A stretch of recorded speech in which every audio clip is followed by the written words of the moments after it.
Hey everyone, ready to dive into a world you never knew existed? I'm ready.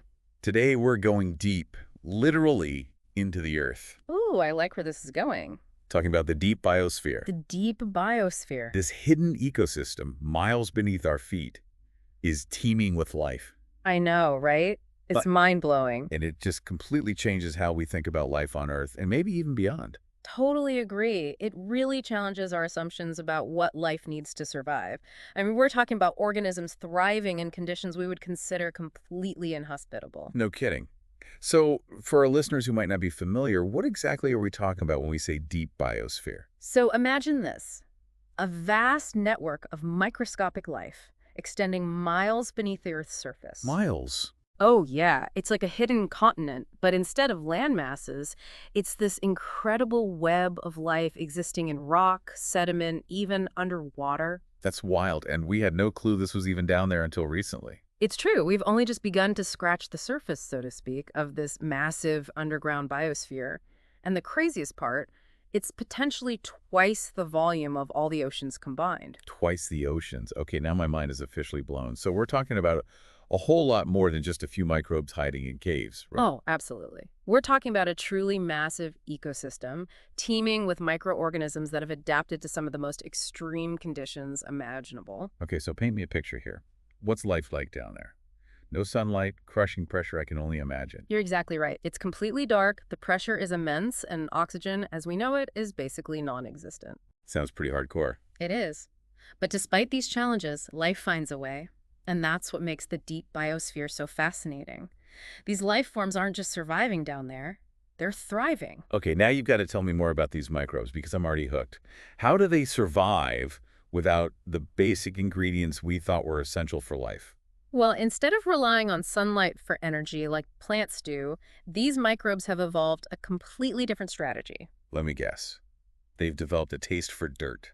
Not quite dirt. They've mastered something called chemoautotrophy. Do you know what now? Chemoautotrophy. It's like their version of photosynthesis, but instead of sunlight, they use energy from chemical reactions in their environment to survive. So no sunlight, no oxygen, just rocks. You got it. Rocks, minerals, even things like sulfur and iron.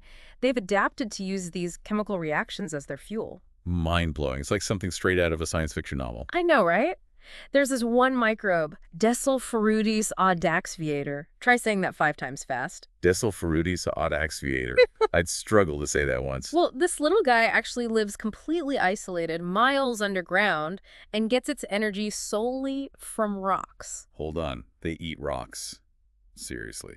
That's wild. That's just the tip of the iceberg when it comes to the deep biosphere. There's another incredible microbe, Altiarchaeum hamaconnexum, that lives in water-filled cracks deep underground. Okay, so if they're buried deep within the rock, how are they getting oxygen? It's not like they're little air pockets down there, right? You're right, no tiny oxygen tanks needed for these guys. They've evolved to thrive in environments without free oxygen. They actually use carbon dioxide, essentially breathing what we exhale as waste. Wow, that's amazing. Yeah. They're like the ultimate recyclers. But how do they even move around in these tiny water-filled cracks? They've got that covered too.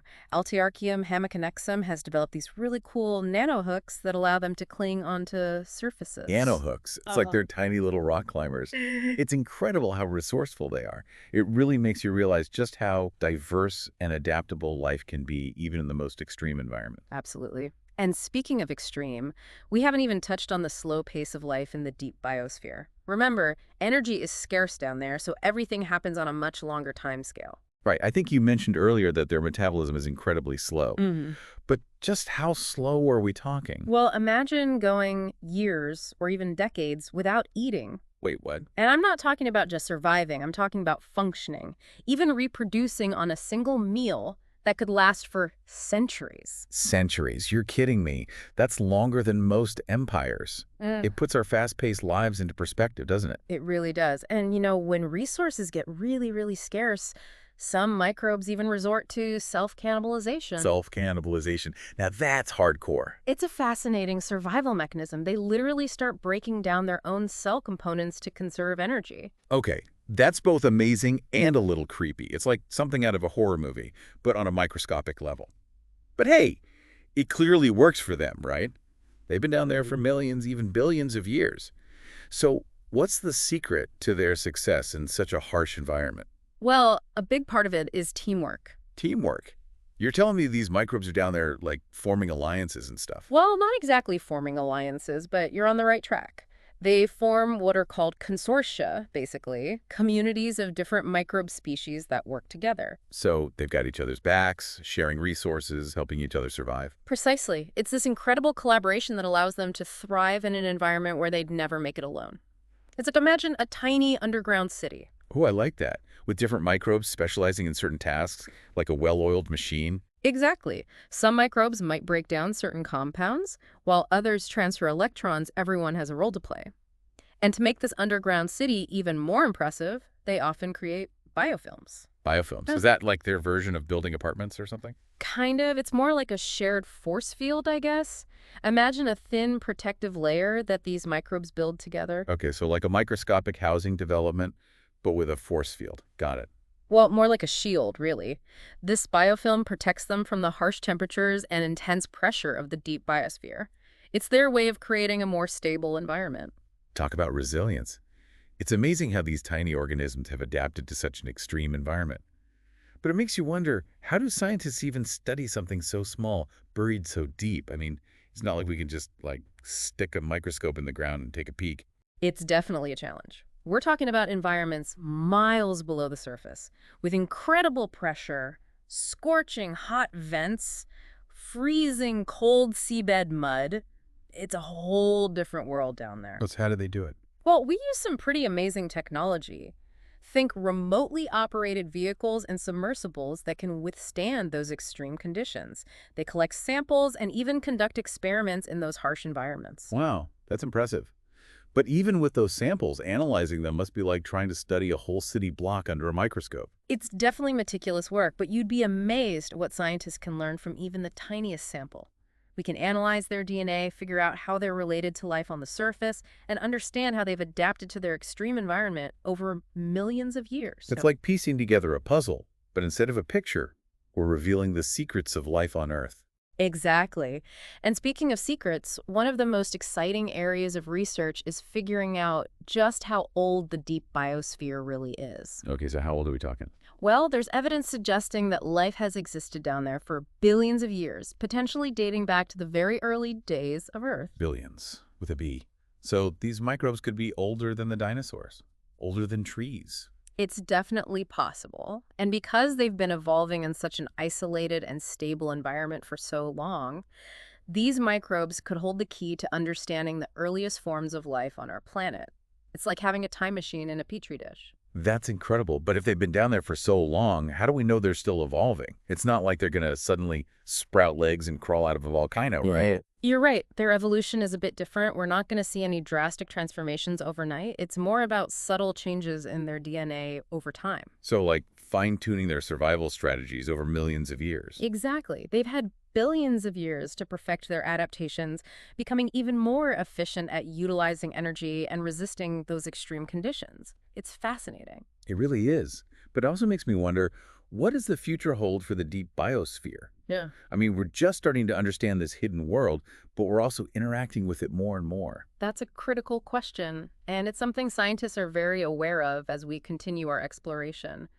It's crucial that we proceed with caution, minimizing our impact, and ensuring we don't inadvertently harm this unique and incredibly important ecosystem. You're right, we can't just go blundering into their world without considering the consequences. But beyond just protecting the deep biosphere, what about the potential benefits? What kind of future possibilities could this hidden world unlock for us? It's kind of funny when you think about it. What's that? We started out talking about this hidden world beneath our feet, Yeah. and now we're talking about, like, what it means for exploring other planets. It really puts things into perspective, right? I mean, the deep biosphere really changes how we think about the search for extraterrestrial life. It totally does. Like before, we were so focused on finding another planet just like Earth. With oceans and continents, a nice breathable atmosphere. It's all the things we consider essential. Exactly. But the deep biosphere is like, hold on a minute. Life can exist in conditions we never even thought about.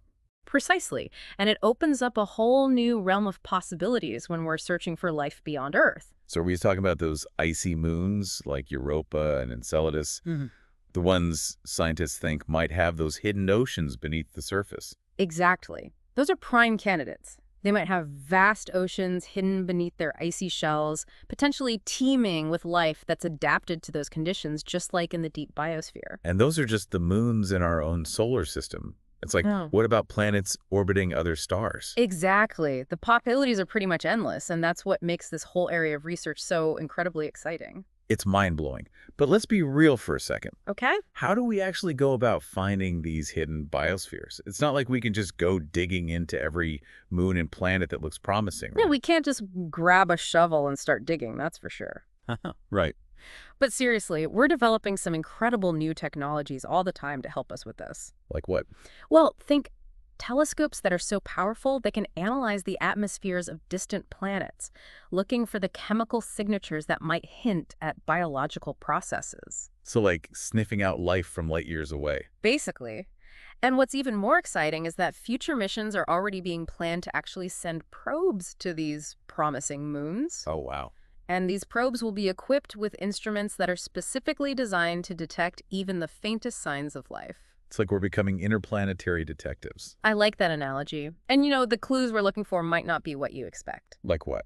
Well, we might find evidence of extinct life, like fossilized microbes preserved in those ancient rocks. Or we might detect strange chemical imbalances in an atmosphere, which could suggest some kind of biological activity that we don't fully understand yet. It just makes you realize how much we still don't know about the universe Absolutely. and the incredible diversity of life that's probably out there. It's humbling, isn't it? It really is. And it all comes back to the deep biosphere. How so? This incredible, resilient ecosystem is literally changing how we think about life, both here on Earth and potentially out there among the stars. That's a great point. Yeah. So to wrap things up, what's the biggest takeaway you hope listeners will walk away with today?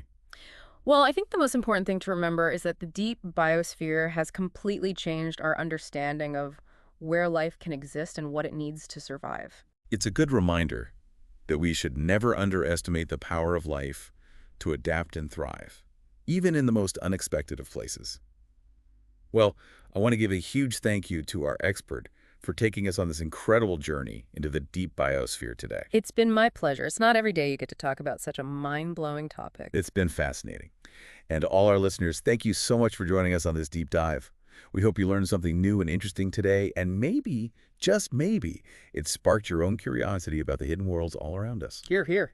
Until next time, keep exploring and keep asking questions, because who knows what incredible discoveries await.